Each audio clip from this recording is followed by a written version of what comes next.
A bit about Carta's expansion to the MENA region, and what opportunity do you see here specifically that you don't see in other markets? Yeah, look, we're very excited about the Middle East region.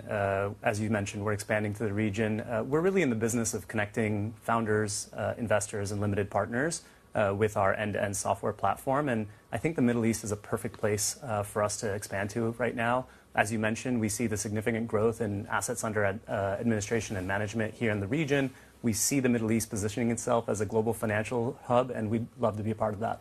Take me inside the business as well. Of course, Carta really needs no explanation now globally. It has grown quite significantly, also significantly well-funded now. But what are the products that make it match fit for this market and the service and solution that you can actually provide here? Yeah, so I think when a lot of people think about Carta, they think about our origin, which is e-shares, electronic shares, stock certificates, and we became the leading equity management provider globally. But today, we're really more focused on starting to serve funds and fund managers as we work our way through the private capital market stack. And so today, people don't realize we're actually the largest venture fund administrator in the world as well. And we're really starting to focus on serving venture and private equity CFOs and helping them with software, whether it's compliance, accounting, reporting, investor relations, modeling and planning, basically all the software you need to run a fund. We're actually now focusing our efforts on helping with that, in addition to our cap table product, which supports startups.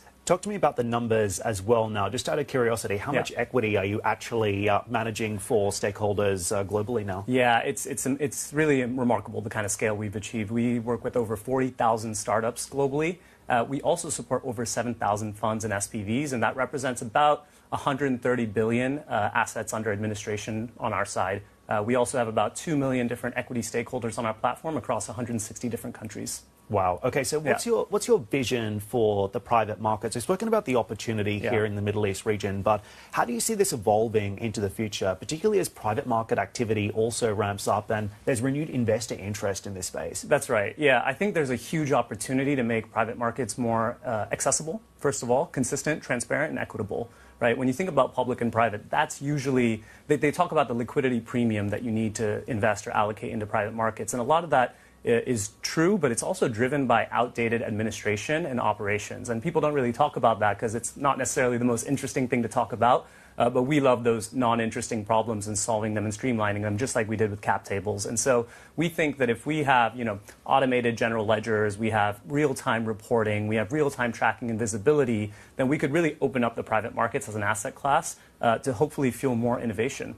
What's the biggest hurdle that you're facing right now when it comes to the growth outlook? What's holding you back? Yeah, look, I think over the last 2 years, obviously it was a challenged macro environment. I think we've all seen that. We're starting to see that rotate a little bit. I think we're very bullish about 2025 and the vintage year that lies ahead for venture and private equity.